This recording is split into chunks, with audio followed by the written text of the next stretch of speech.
Olá, estamos começando pela TV Câmara de Araçatuba mais uma edição do programa Identidade Pública, que conta um pouco da história pessoal e profissional de personalidades que atuam no município. A nossa entrevistada de hoje é a educadora Ana Regina Carrenho. Ana Regina, de início eu gostaria de agradecer pela sua participação aqui em nosso programa. Eu é que agradeço a oportunidade. Vamos começar esta nossa conversa, então, tratando um pouco sobre a origem, o local onde você nasceu. Eu nasci em Santo André, no Grande ABC, e vivi lá até me casar. Quando eu me casei, vim para Araçatuba, onde tive meus filhos e onde estou até hoje. Como que era a sua vivência lá, as principais recordações da infância que você tem em Santo André? Em Santo André, ao contrário do que as pessoas hoje falam, eu tive uma infância muito boa, muito tranquila. Eu morava numa vila fechada, hoje seria um condomínio, na época se chamava Vila Mansueto, e era próxima do centro. Nós brincávamos na rua, como qualquer criança do interior. As meninas tinham uma rua e os meninos outra. Nós jogávamos queima, jogávamos vôlei e os meninos jogavam futebol. E a gente disputava a bola, porque se caísse lá, perdíamos. Foi uma infância bastante divertida lá. Sim, foi. Nós tínhamos muitos amigos ali. E o pessoal da vizinhança ia para lá, porque era um lugar seguro, não passava carro e a gente podia brincar à vontade. Até tardezinha a gente podia brincar. Ana, a profissão dos seus pais, o que eles faziam profissionalmente?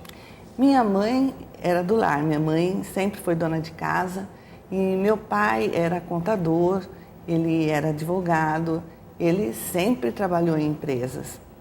Sempre foi assim, nosso relacionamento, esperando o pai chegar. Você tem mais irmãos? Eu tive 3 irmãos, 2 homens, Francisco, o Norberto e uma irmã, Terezinha. O Francisco faleceu em 2006, vitimado pelo câncer. Ele fumava. Então, infelizmente, a recomendação do meu outro irmão, que é médico, para ele não valeu, valia para os pacientes, né? Sim, Ana, bom, durante a infância também você teve uma passagem por outras cidades. Quais que foram? Bom, inicialmente meu pai se mudou para Rio Preto, que era a cidade dele. Passamos há uns 2 anos lá. Depois mudamos para Araraquara. Em Araraquara eu fiquei até os 7 anos, pouco antes de entrar para a escola, para o ensino primário, na época chamava primário, e aí nós voltamos para Santo André. Foram passagens assim rápidas, mas que marcaram a minha vida, porque em Araraquara eu fiz minha primeira comunhão, então existe todo um envolvimento emocional, né? Bom, de volta ao ABC Paulista, você cursou lá, começou a fase escolar, né? Inclusive no Colégio Padre Capra. Quais que são as principais recordações que você tem deste momento da sua vida? Era uma escola de freiras próxima de uma igreja, a igreja matriz, a mais antiga da cidade, e era um ensino religioso voltado, né, para a igreja católica.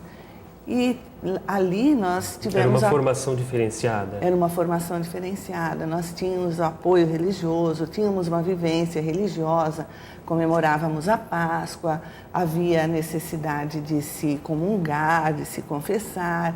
Então, tudo isso povoou, essa religiosidade povoou a minha infância, até eu ir para o Américo Brasiliense. Isso. Aí no Américo Brasiliense, você parece que teve uma atuação bastante efetiva, se não me engano, inclusive com o Grêmio lá. Como que foi essa história?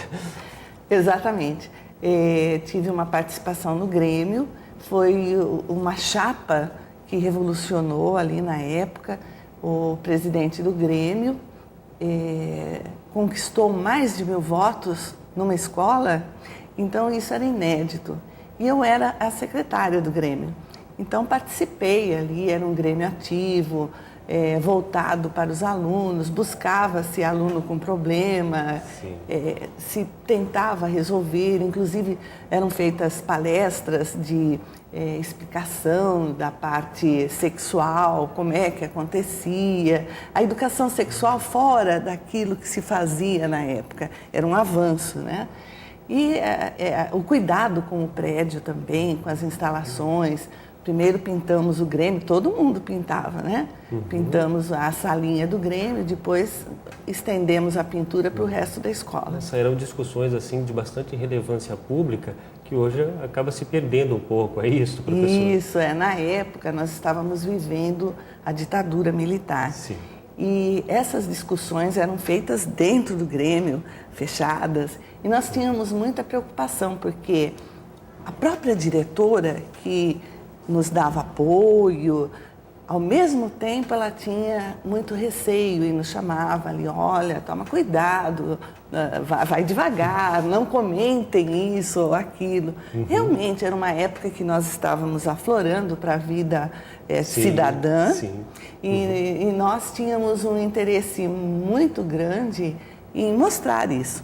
O presidente do Grêmio na época era uma pessoa extremamente politizada, era uma pessoa que juntamente com o diretor cultural fizeram um jornal, até depois posso trazer, chamava Matraga, assim como a chapa, como tudo ali era Matraga.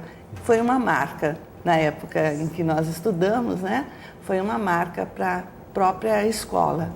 Sim. Ana Regina, como aluna dentro da sala de aula, eu gostaria que falasse um pouco como que você era na classe. Eu sempre fui uma aluna quieta. Sempre fui uma pessoa reservada, tímida, mas eu sempre fui muito estudiosa e muito teimosa. Quando eu tinha um ponto de vista, podia debater, inclusive na faculdade, que eu já não era tão brilhante, né? Porque não podia estudar tanto, eu tive que trabalhar. Mas eu consegui, numa aula de literatura brasileira, eu comecei a transformar poemas do João Cabral de Melo Neto em equações matemáticas. E a minha professora de literatura brasileira acompanhou até um certo ponto e depois daí ela me disse, olha, não estou entendendo mais. Você fez uma prova aplicando sua própria teoria. Eu não consigo. 8. Foi uma glória para mim, né? Porque foi um desenvolvimento bastante à frente, né? Foi. E ela pediu para eu fazer uma análise tradicional e eu falei que não, que eu acreditava naquilo. E eu não tive apoio. Tinha as próprias convicções. Exatamente. Né? Por piores que fossem, eu esperava que a pessoa me convencesse do contrário. Portanto, eu sou realmente teimosa naquilo que eu acredito. E eu acho que eu sempre fui assim. Sim. E, professora, ainda nesse sentido aí, quem que teve uma importância fundamental? Você teve alguma pessoa que motivou bastante, que a motivou para isso, para se dedicar muito aos estudos, já desde o início? Meu pai sempre foi muito estudioso, meu pai sempre leu demais. Eu tenho uma imagem dele muito, da minha infância, muito importante. Ele abria o jornal e comentava com a gente, da forma como a gente pudesse entender. Olha, morreu tal cantor de ópera. E isso daí era marcante, porque a gente tinha noção do que estava acontecendo no mundo através dele. Então, realmente é um exemplo, né? Para mim foi um exemplo. Outro foi de uma professora de latim, ela chamava Neide Ramos de Assis. Era uma pessoa muito culta, além de conhecer a própria disciplina que lecionava, era uma pessoa cultíssima. E ela mostrava que era importante estudar. Então foram as pessoas que marcaram muito minha vida como estudante. Sim, bom, ao final do ensino médio a senhora teve que escolher a profissão a ser seguida. Como que foi essa fase e qual carreira você escolheu inicialmente? Eu no ensino médio eu cursei o clássico e já havia todo um direcionamento para as ciências humanas, né? E eu sabia que em Santo André só havia uma faculdade de filosofia. E, obviamente, eu teria que optar por ela.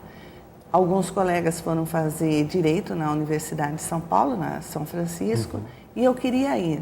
Mas era uma viagem, eu teria que fazer uma faculdade de manhã e a outra à noite. E meu pai considerou que era um desgaste muito grande, físico, emocional e de tempo também. Porque São Paulo, na década de 70, ficava 1 hora de Santo André. Não havia aquelas grandes avenidas. Sim. E eu teria que... engarrafamento. Não tinha engarrafamento, mas era muito distante. Realmente tinha que ir de ônibus ou de subúrbio. Eu tinha que ir de alguma forma e isso realmente levaria muito tempo. Então eu adiei meu projeto de ser advogada. Entrei na faculdade de filosofia, fiz letras. Me formei professora de português e de francês. E depois fui fazer direito em São Bernardo, porque aí havia faculdade em São Bernardo e aí eu fiz 3 anos lá. Sim. Bom, professora, daí nós já estamos em 1978 e tem um episódio que acaba trazendo você aqui para Araçatuba. Como que foi? Então, em 78 eu me casei, eu conheci o João, que é de Guararapes. Também professor? Também professor. E aí nós nos casamos em dezembro e ele não queria ir para Santo André de jeito nenhum, então aí eu vim para Araçatuba. Então foi uma opção em vista do casamento. Vim para Araçatuba porque me casei. E em relação às primeiras recordações da cidade na época, o que você tem da memória de Araçatuba? Bom, quando eu vim para cá, eu não conhecia a cidade, inclusive foi meu marido que escolheu a escola, porque eu vim para cá efetiva, né, como professora. Ele escolheu a escola Baltazar Poço e lá eu aprendi a ir tranquilo. Mas eu precisava completar as aulas e escolhi uma escola chamada Gilberto Carvalho, que é numa rua ali perto da Santa Casa. A gente desce ali por trás da FOA. E ali não era asfaltado. E o primeiro dia de aula, quando eu cheguei, eu encontrei a rua com barro, porque havia chovido. E essa é a recordação mais antiga da minha vida profissional. Sim. Eu atolei o carro e fiquei de barro até quase o joelho. Nossa. E entrei ali... Chegou assim na sala de aula. Eu encontrei a diretora, que era a dona Arlete Bonvicino, já falecida. Ela olhou e falou, o que aconteceu com você? Eu falei, atolei. Mas você não viu que tinha barro? Eu vi. E então? Eu falei, então, que eu nunca tinha andado em barro. E aconteceu isso. Aí ela atrasou a aula um pouco para eu poder, pelo menos, né, lavar os pés e poder entrar sem sujar a sala de aula. Sim. E, professora, em relação ao entretenimento aqui, a vida cultural local de Araçatuba, como era na época? Foi um choque, porque eu estava habituada a sair assim à noite com os amigos, ir a cinemas, ir a teatros, né? Então, logo de início, vamos sair, eu falava para o meu marido, né? Só nós dois. Vamos no Bola 7. Tá, e na semana seguinte, vamos ao cinema. Tá, essa semana nós poderíamos ir a um teatro. Que teatro? Aqui não tem teatro. Vamos a outro restaurante. Mas olha... Então, foi muito complicado, só havia um cinema, né, que era o Peduti, e assim eu levei meu banho logo que cheguei, isso foi assustador, realmente. Ok, Ana, nós continuaremos essa nossa conversa daqui a pouquinho. O programa Identidade Pública de hoje está recebendo a professora Ana Regina Carrenho, diretora da Escola Estadual, professora Maria Aparecida Baltazar Poço. Nós voltamos daqui a pouco.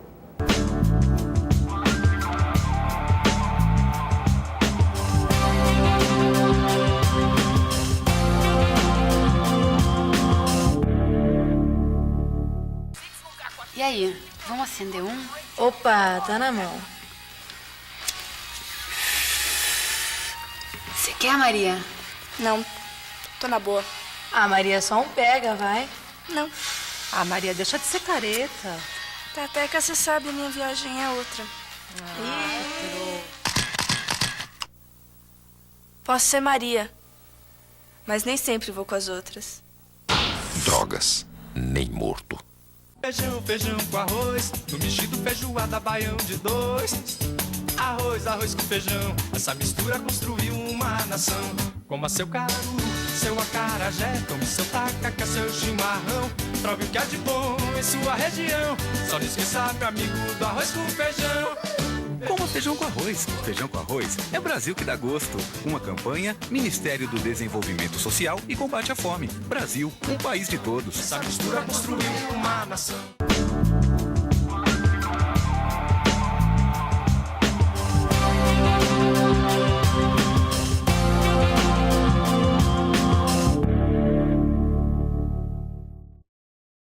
Estamos de volta com o programa Identidade Pública, que hoje recebe a educadora Ana Regina Carrenho, diretora da Escola Estadual Professora Maria Aparecida Baltazar Poço e do Centro de Estudos Litera. Professora, depois de sua vinda a Araçatuba, você fez outras faculdades, foi isso? Foi. Eu estava no 3º ano de Direito, lá em São Bernardo, quando me casei. E ao vir para cá, eu me transferi para a Faculdade de Toledo, Sim. onde terminei o curso de Direito um ano depois. E fiz também Pedagogia em Jales. Complementei depois, posteriormente, em Pereira Barreto. E é isso que eu fiz. O que a levou a buscar estas outras formações, mesmo dentro da área de humanas, professora?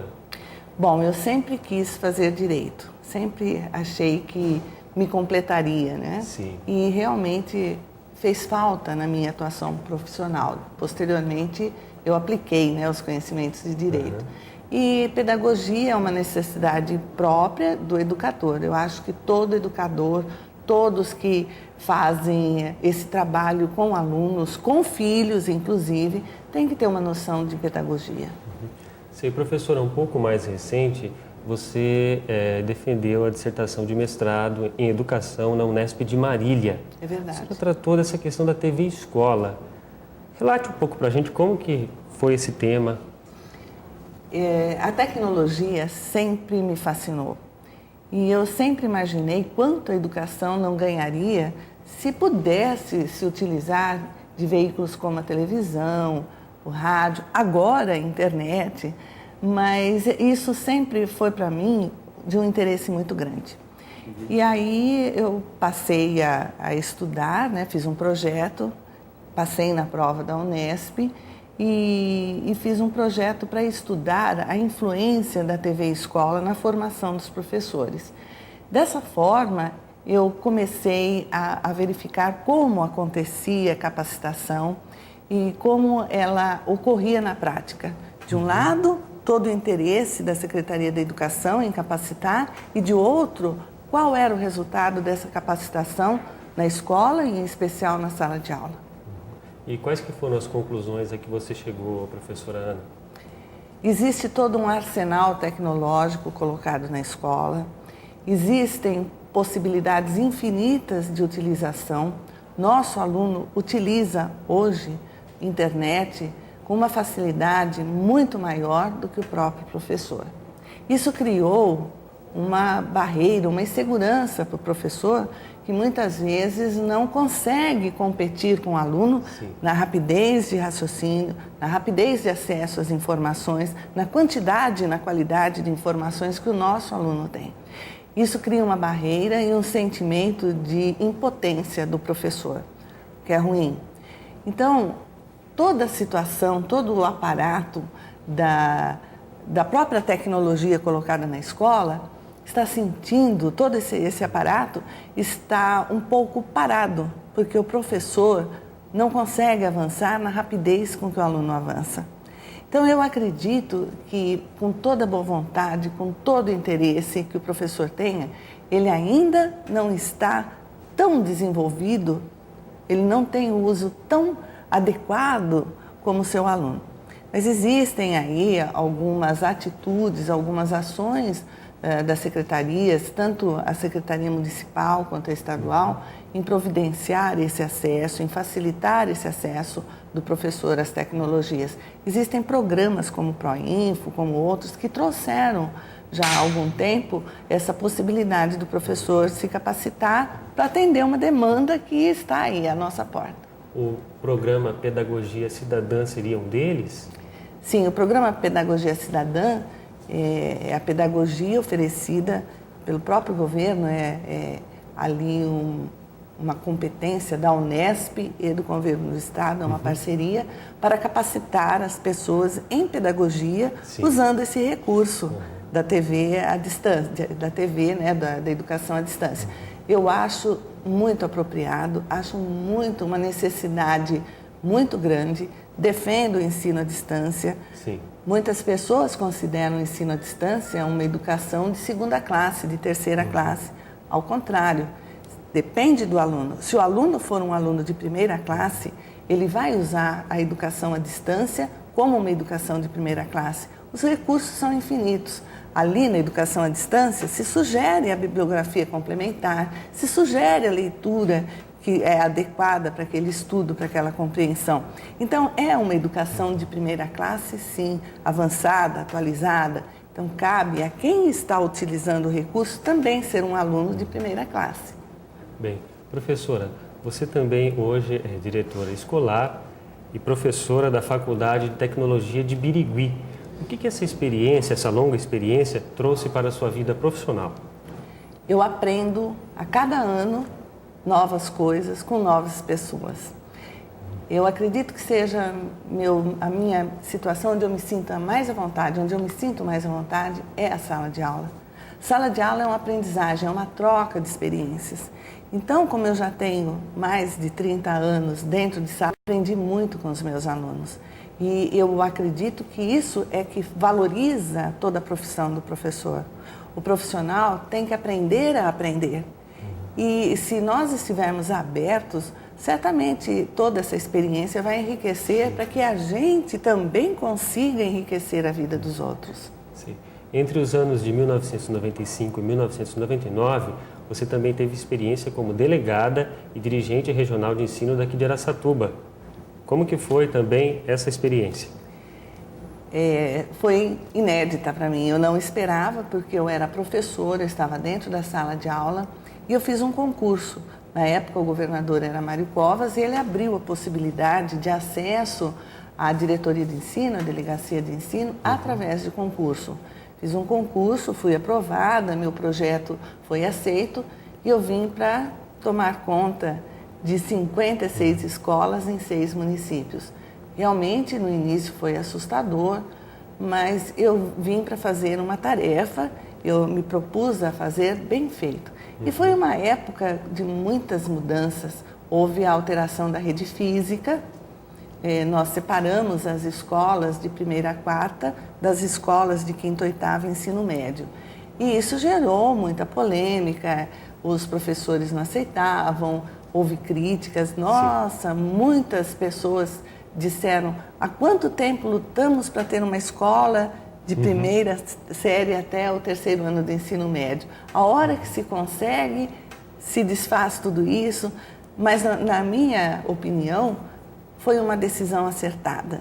Hoje, a escola de 1ª a 4ª tem características muito marcantes, muito diferentes. As crianças são diferentes dos jovens, dos adolescentes. Isso tem que ser respeitado. Sim. Bom, professora, eu também não poderia deixar de ouvir a sua opinião sobre essa iniciativa do Ministério da Educação, em dezenas de universidades federais, de substituir o vestibular pelo Exame Nacional do Ensino Médio, como acesso dos alunos à universidade. Qual que é a sua opinião sobre isso? Eu acho um acesso extremamente democrático, uma visão atualizada da oportunidade que deve ser dada a todos de cursarem um ensino superior. E acredito que essa postura democrática deva ser ainda melhorada, deva ser aperfeiçoada e adequada a outras situações que vão surgindo. É um início ainda. É um início. Acho louvável a iniciativa. Acredito que no bojo dela esteja a contemplação de todos, esteja ali uma intenção de incluir todos. Então, vejo com muito bons olhos, acredito nessa iniciativa. E acredito também que, com o tempo, ela será aperfeiçoada e adequada a todas as necessidades. Ana, você também dirige o Centro de Estudos Litera. Do que se trata? O Centro de Estudos Litera é um polo de educação à distância. Nós temos ali a Universidade Luterana do Brasil como nossa parceira e oferecemos cursos de graduação e pós-graduação à distância. Temos cursos de pedagogia, letras, serviço social, ciências sociais, administração. E temos cursos de pós-graduação na área da educação, também à distância. Oferecemos alguns outros cursos na área de saúde, para enfermagem, fisioterapia. Esses são cursos presenciais. E o Centro de Estudos ainda oferece cursos de cursos preparatórios para concursos. Por exemplo, na área de educação, temos ali cursos preparatórios para os concursos de professor de Araçatuba, de Birigui, do Estado. Sempre temos cursos preparatórios, cursos de português e cursos de matemática também, visando, né, não só a formação da pessoa, que são cursos extensivos, como o aproveitamento para prestar concursos. Tá. Professora, uma questão também pessoal, né, em relação ao seu casamento. Você tem 3 filhos hoje? Tenho 3 filhos. A minha filha mais velha, Fernanda, é advogada e hoje ela é funcionária auditora do Tribunal de Contas do Estado. Sim. A minha filha do meio, a Flávia, é médica, residente no Hospital das Clínicas. E o caçula está no 3º ano de Engenharia Elétrica. Ele teve que trancar na USP de São Carlos, porque ele é funcionário da Petrobras. A gente percebe que cada filho foi para uma cidade. Exato. Você toma isso como uma tendência hoje, de os filhos saírem de casa mais cedo, tal? Ah, com certeza. Eles, a partir do momento que se definem quanto ao seu futuro, o que vão estudar, eles já abrem a porta da casa para sair. Sim. Acredito que cabe aos pais uma orientação. Olha, esse caminho não é tão bom, veja bem, não impedir. E não empurrar também. Eu acredito que cabe ao educador, ao pai educador, à mãe educadora, a tarefa de orientar, ajudar, acompanhar o filho nessa jornada. Por isso, acredito que daqui para frente a tendência dos jovens saírem em busca do seu ideal vai acontecer cada vez mais cedo. Tá. Professora, saindo um pouco dessa questão aí do seu trabalho profissional, nas horas vagas, fora do trabalho, a que outras atividades você gosta de fazer, se dedica? Eu gosto demais de filme, adoro cinema. Como aqui é meio restrito, eu gosto muito de ver DVD. Assisto todos os filmes, tudo que aparece. Às vezes a pessoa me recomenda, olha, você já assistiu? Eu detestei. Eu vou assistir para ver se eu também detesto. Eu gosto demais. Professora, nós estamos na Câmara Municipal de Araçatuba. Gostaria de ouvir a sua opinião sobre a importância da população de acompanhar as atividades aqui que farão diferença no dia a dia, no cotidiano da população. A Câmara é a casa de representação do povo. E eu acredito que o povo só vai saber o que é que está sendo decidido em nome dele se acompanhar o que a Câmara está fazendo, quais os trabalhos que estão sendo empreendidos pela Câmara. Sim. Então, é importante a discussão também pública a respeito do assunto. É importante que a população cresça no conhecimento da política, que não se faça apenas política partidária, mas que se veja na política uma forma cidadã de viver em sociedade. Eu acho muito importante esse conhecimento e parabenizo a casa por proporcionar essa oportunidade. Ok. Professora, nós estamos nos aproximando do final do programa. Gostaria que você fizesse as considerações finais sobre a sua participação aqui hoje. Eu agradeço muito a oportunidade e, como educadora, considero que é uma oportunidade para educar e para ser educada, para fazer conhecer, levar o conhecimento e para aprender também. Então, para mim, foi uma oportunidade que eu agradeço bastante. Ok, então, mais uma vez, muito obrigado pela sua atenção. A você de casa que nos acompanhou, muito obrigado e até a próxima edição do programa Identidade Pública.